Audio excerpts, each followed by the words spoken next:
Hola, ¿qué tal? ¿Cómo están? Bienvenidos a su clase de hoy de Presupuesto Nacional número 2. El día de hoy vamos a conocer, disertar, leer y hablar un poco de la deuda pública.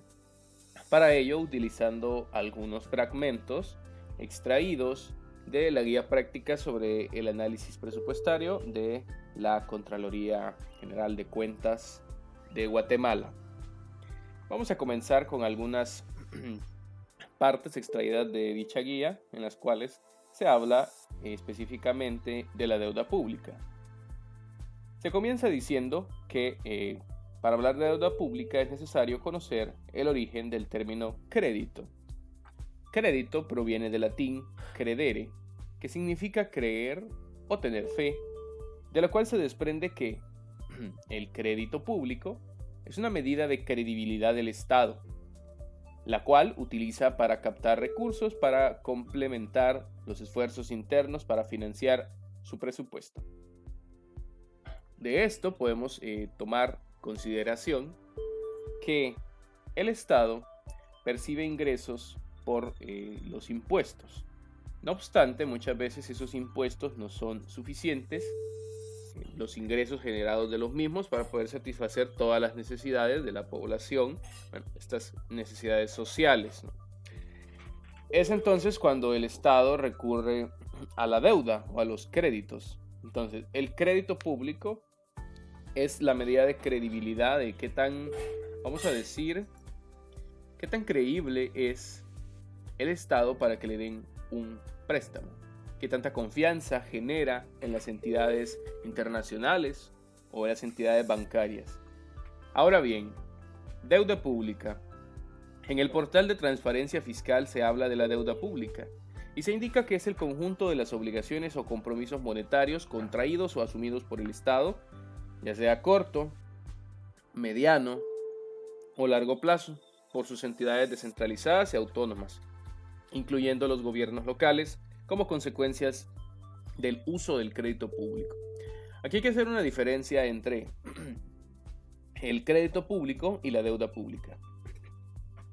El crédito público es esa capacidad que tiene el Estado de endeudarse, y la deuda pública ya son las deudas contraídas por el Estado, por sus entidades descentralizadas y autónomas, que incluye, claro está, los gobiernos locales.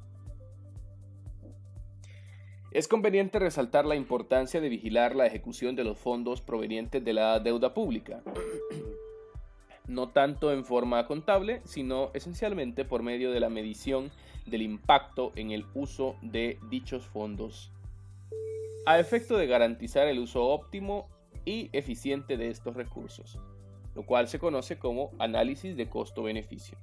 Esto quiere decir que al efectuar un préstamo, un crédito, un empréstito o algo por el estilo por parte del Estado, el análisis que debe hacerse no es desde una perspectiva o forma contable, sino en su lugar una perspectiva del costo-beneficio, y es esa deuda que acaba de contraer el Estado, ¿para qué va a servir?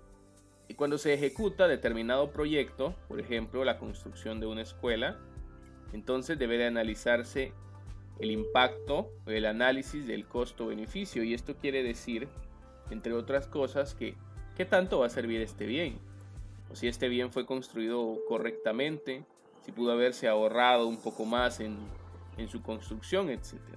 Pero debemos de ver siempre el beneficio que conseguimos por un préstamo. Y ese beneficio es ese proyecto, ese producto, eso que nosotros como Estado vamos a dejar a la población.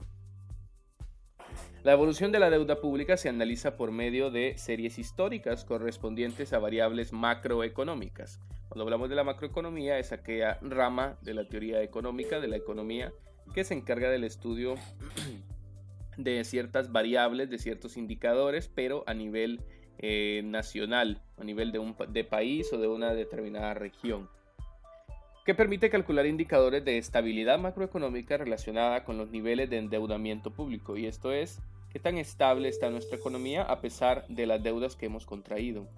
Estos indicadores son herramientas de análisis usados a nivel internacional, y el objetivo de los mismos es evidenciar los niveles de riesgo o no en que puede estar incurriendo un país. Esto se traduce como analizar qué tanto riesgo está usted tomando al realizar un préstamo, al realizar un empréstito o algo similar, porque en realidad allí usted se está endeudando y tiene que ver pues qué riesgos hay para la población, una cantidad, no sé, muy elevada de préstamos, por ejemplo. Composición y clasificación de la deuda pública. Según el ámbito de exigibilidad, esta puede ser deuda pública interna y deuda pública externa. La interna es la que contrae el Estado con personas físicas o jurídicas domiciliadas o residentes en Guatemala. Estas son deudas que contrae ya sea con alguna entidad o alguna empresa o alguna persona que está domiciliada acá en Guatemala, independientemente de la denominación de la moneda en que se contrae.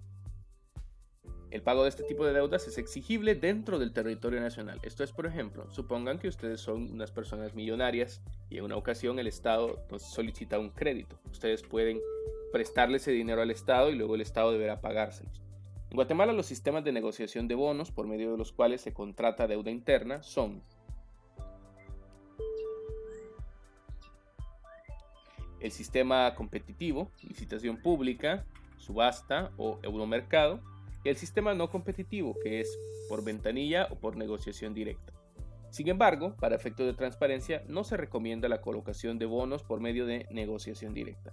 Esto quiere decir que no vendrá el presidente o el ministro de Finanzas a solicitarle a usted un crédito, sino que se hace por medio de un proceso. Este proceso, por ejemplo, de los que yo conozco es de los bonos del tesoro. Usted puede comprar bonos del tesoro que son similares a acciones por un mínimo de 10,000 quetzales cada uno. El Estado al final le irá pagando esos 10,000 quetzales más intereses, y esa es la manera en que se contrae la deuda pública interna. En resumen, sabemos que la deuda puede ser tanto interna como externa, y es el conjunto de compromisos y obligaciones monetarias. Por otro lado, el crédito público es la capacidad que tiene el Estado o el gobierno para poder endeudarse. Muchas gracias.